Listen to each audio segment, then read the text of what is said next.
Hola a todos, ¿qué tal? ¿Cómo están? Para nadie es un secreto que el tema de la inmigración está copando el debate político no solo en Francia, sino también en Europa, instrumentalizado sobre todo por la extrema derecha. Habría que echar la mirada atrás al Chile de los años 60 para recordar personajes como la cantante Violeta Parra, que invitaba al público a luchar por sus sueños más allá de obstáculos como el idioma, el origen o la clase social que se interpongan en su camino. Y esto es precisamente lo que hace nuestra invitada de hoy, la chilena Sally Campuzano, actriz y dramaturga de la compañía de teatro francesa El Poudou de Briançon, en plenos Alpes, que presenta el espectáculo Violeta Cromática, basado en la vida de Violeta Parra.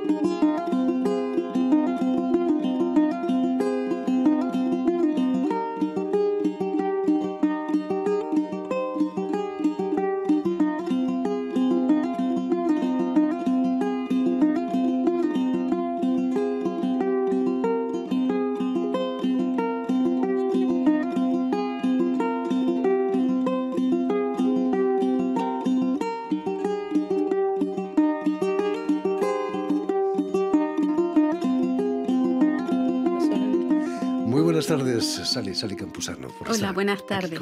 Bienvenida a Radio Francia Internacional. Muchas gracias. Personajes como Violeta Parra marcan el destino de todo un país, ¿no? Chile. ¿Qué imagen tenías tú cuando eras niña de Violeta Parra? Violeta Parra siempre fue una figura bien misteriosa porque, bueno, yo nací en plena dictadura. Entonces toda su música era como que pasaba de manera subterránea. No era algo que estuviera muy permitido ni que fuera muy escuchada. Uno la recibía un poco por los cantos de gente cercana, un cassette un poco clandestino que llegaba a las manos de la familia. La conocí mucho más cuando ya era adolescente, cuando volvió la democracia en Chile, que empecé a hacer teatro y ahí entre medio de eso empecé a descubrir un poco la figura de Violeta.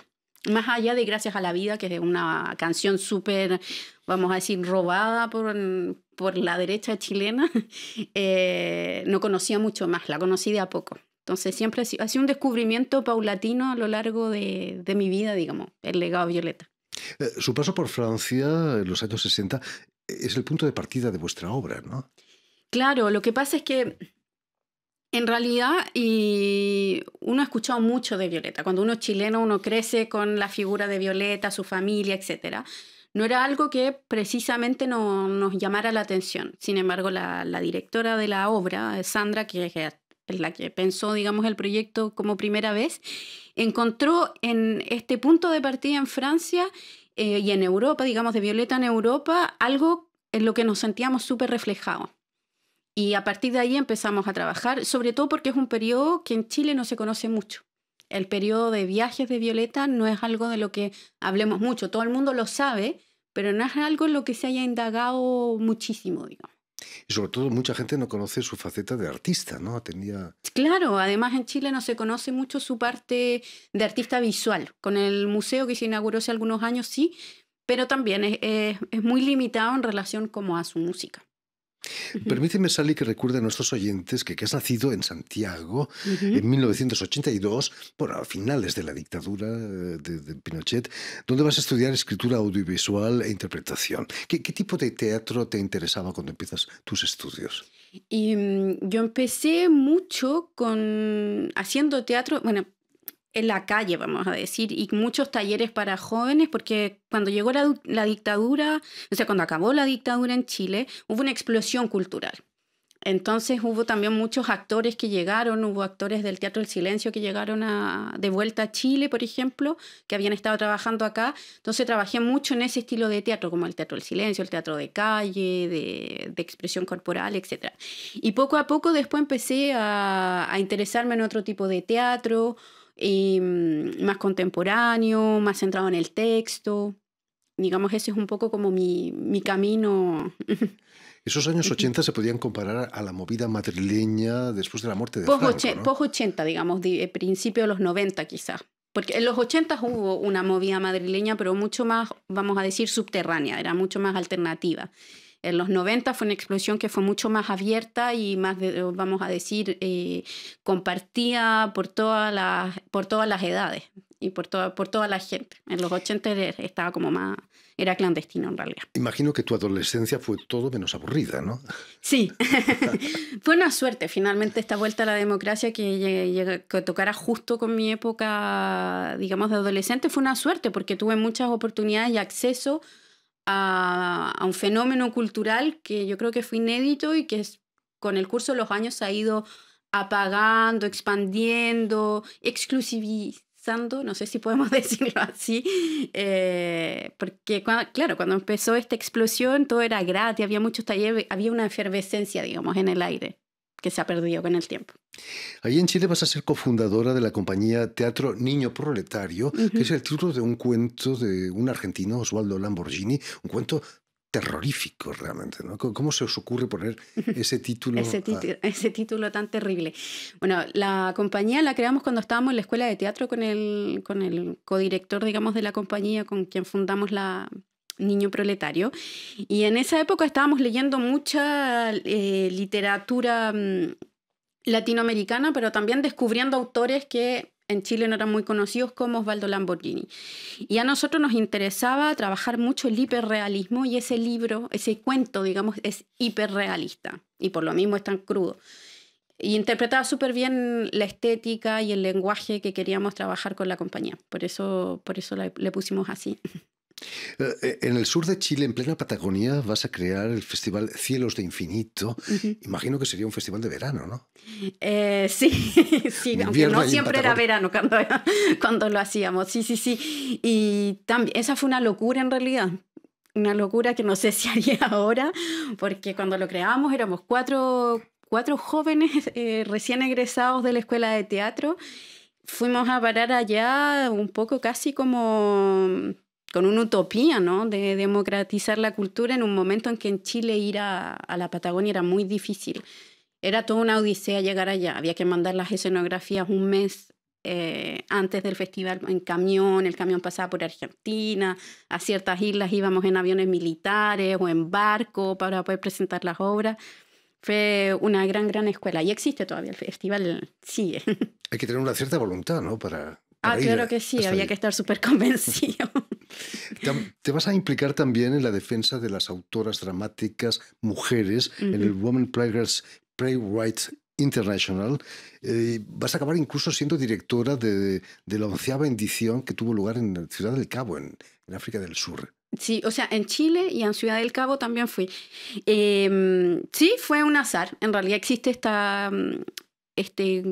¿cómo podemos decir? Esta asociación de dramaturgas femeninas la crearon en el 89 en Estados Unidos, un grupo de dramaturgas,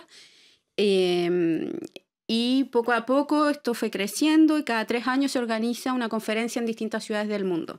Y yo estuve seleccionada en Suecia con una obra que había escrito para una lectura, y habían pocas latinoamericanas y me propusieron participar y dije, ya, bueno, y como me lancé ahí con todo.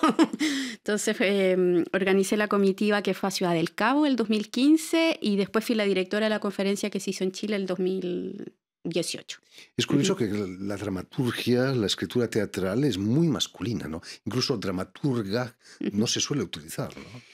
Sí, exactamente. Siempre a mí me produjo mucho conflicto el hecho de crear una categoría, de tener que crear una categoría para las mujeres que escriben, porque uno solo escribe, no tiene nada que ver con el género. Y de hecho, por ejemplo, yo personalmente cuando escribo, no escribo pensando en una escritura de género, solo escribo.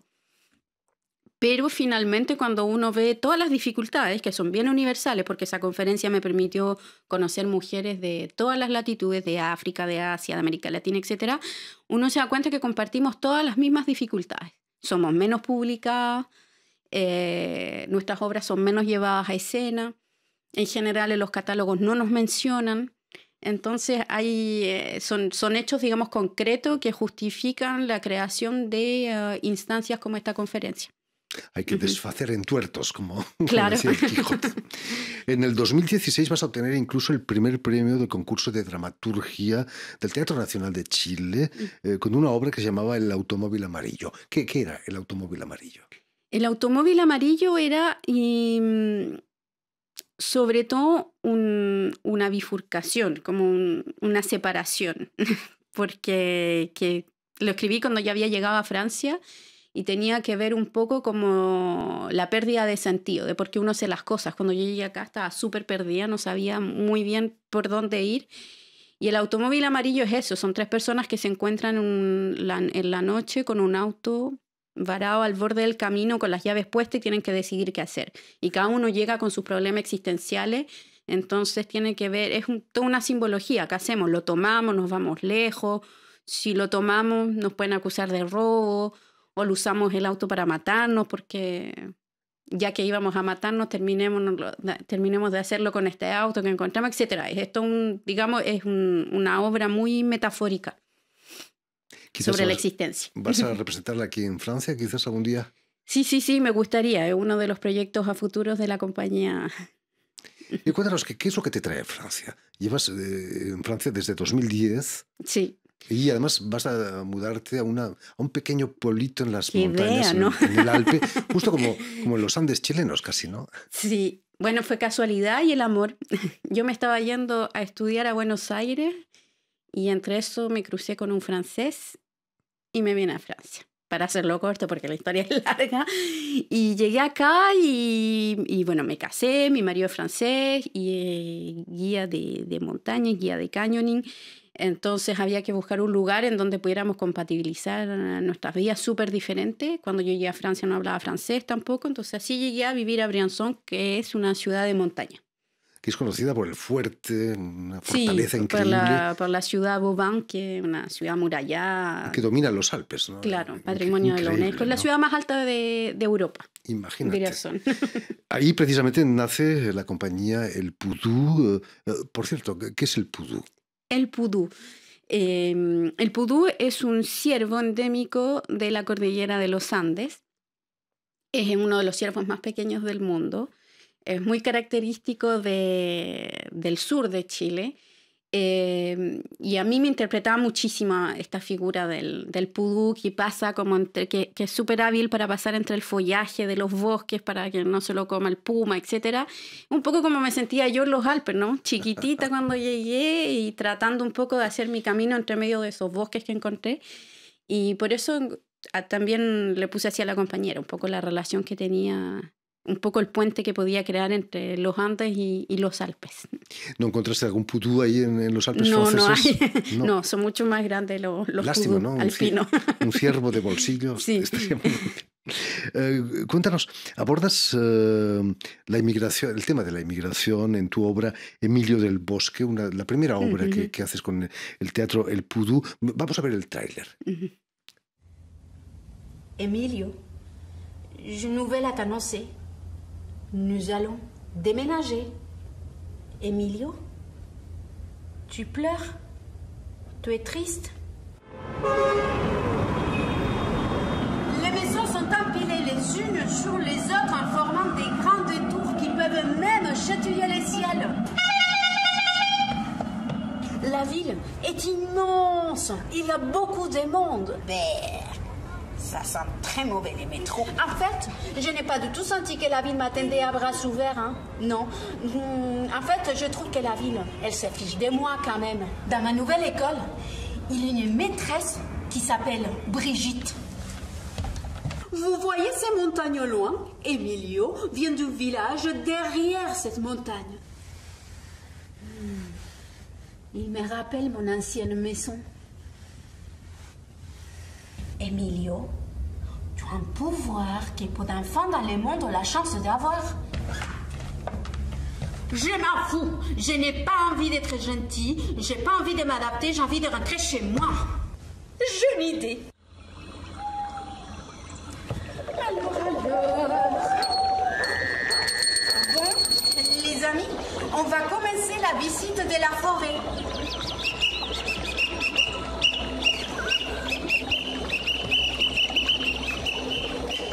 ¿Te sentías como Emilio de la obra Emilio del Bosque? ¿Querías volver a Chile quizás en estos primeros meses en Francia? No hablabas ni siquiera francés, ¿no? Claro, sí, me sentía diferente. Esta obra nació sobre todo de sentirse diferente, porque yo creo que a veces incluso ni siquiera tiene que ver con la nacionalidad, tiene que ver con más de dónde uno viene, del entorno, de la geografía. Yo soy súper citadina, nací en Santiago, crecí en Santiago, toda mi familia es de Santiago.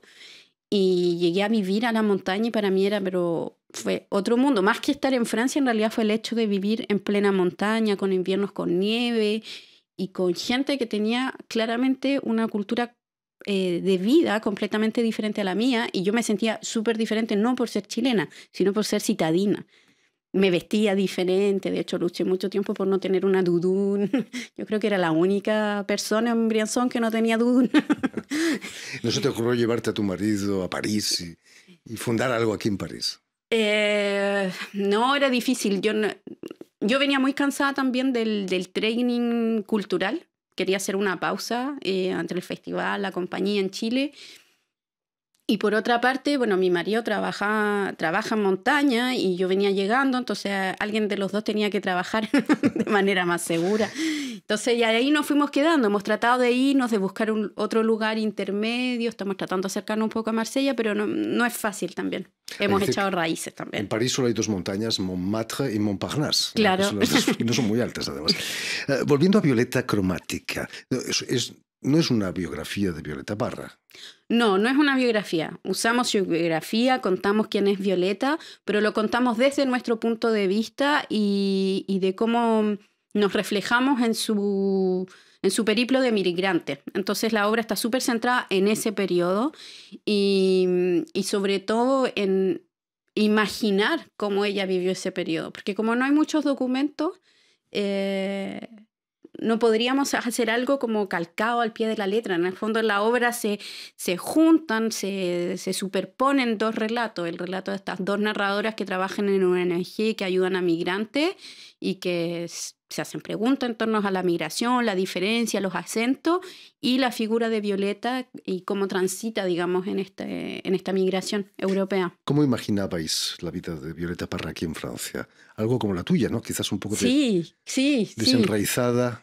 Claro, uno se lo imagina y lo que es sorprendente, eso sí, en Violeta, que cuando Violeta llegó a Europa, ella no hablaba francés, porque de hecho ni siquiera pensaba que iba a vivir en Francia, y llegó sin ninguna idea, sin ningún proyecto, y llegó de hecho como en un viaje y se fue quedando, primero 2 años, después volvió y se quedó otro par de años, pero con una voluntad, que eso, en realidad es eso, como ella llegó a exponer en el Museo del Louvre, en el Museo de Artes Decorativas, solo con las ganas. O sea, fue a tocar a la puerta y le dijo al director, tengo mi arpillera, las quiero exponer. O sea, algo que a nosotros no se nos ocurriría hacer, no se nos pasa por la cabeza. Entonces, esa convicción es lo que uno hace que cuando uno llega a otro país, uno la pierde absolutamente. Es importante la audacia a veces cuando llegas a un sitio extraño, como otro país. Claro, porque uno... Sobre todo, por ejemplo, el medio cultural francés es muy rico, pero es muy centrado en sí mismo. Y si uno no está en París, que es donde hay distintas corrientes, que hay distinta gente, que es más abierto al mundo, es súper difícil demostrar desde de dónde uno viene, lo que ha hecho y lograr hacer redes. No es tan evidente. ¿Cómo reaccionan los habitantes de Briançon ante el teatro El Pudú? Y vuestro acento, porque tenéis un acento claramente chileno. Sí, bien, reaccionan bien. Igual nunca yo me he sentido tan o sea, como se me olvida que tengo un acento. En realidad me acuerdo después de haber actuado que la gente dice, el acento. De hecho, en la obra Violeta Cromática nos reímos un poco de las expresiones de la gente en relación al acento. Il est joli ton petit accent, garde ton petit accent. Como si uno pudiera cambiar su acento. Diplomáticos. Claro. Pero no, es una muy buena recepción. Además que Briançon es una ciudad de montaña, está al norte del departamento des Alpes, al norte de la región Paca. Y hay una dinámica cultural, pero de compañías profesionales, de artistas profesionales que viven en el territorio no hay muchos, somos muy, muy poquitos. Entonces el hecho que existe una compañía es muy apreciado por la gente. ¿Cuándo podrán ver nuestros oyentes la obra Violeta Cromática. ¿En Briançon, quizás? Sí. Y, este verano vamos a actuar en el Château de Montmort, a 1 hora de Briançon, cerca de, digamos, de Gap, en la programación de verano del departamento de Les Alpes. Y estamos buscando fechas. Estamos buscando fechas porque este proyecto, digamos, se creó de manera súper descosida a causa del COVID. Teníamos que ir a crearlo en Chile, después traerlo de vuelta a Francia. Entonces no pudimos hacer las cosas en el orden. Poco a poco. Así que poco a poco estamos ahí. Terminamos de crearlo hace un mes en Aubagne, en la distillería, un lugar de residencia. Lo creamos hace 3 semanas. O sea, terminamos de crear la obra y ahora estamos en la etapa de la difusión buscando fecha. Y estoy seguro que será mucho más fácil que irse a Patagonia en avión claramente. militar. Aunque a veces cuando nieva en Briançon no es tan fácil salir tampoco. Muchísimas gracias, Sally Campuzano, por haber estado aquí con nosotros. Mucho éxito con esta obra. Muchas gracias por la invitación. Con Violeta Cromática. Permíteme también que dé las gracias a Julien Leng y a Jérémy Boucher, quienes se han ocupado hoy de la realización del programa, y también saludar a nuestros telespectadores que nos siguen en todo el continente americano, en Santiago seguro que también, gracias a la cadena Unión Continental Latinoamérica y a la red TAL, que es una red que reúne televisoras públicas y universitarias de América Latina. Y a ustedes, muchísimas gracias por su atención y les damos cita para una nueva edición de El Invitado de Radio Francia Internacional.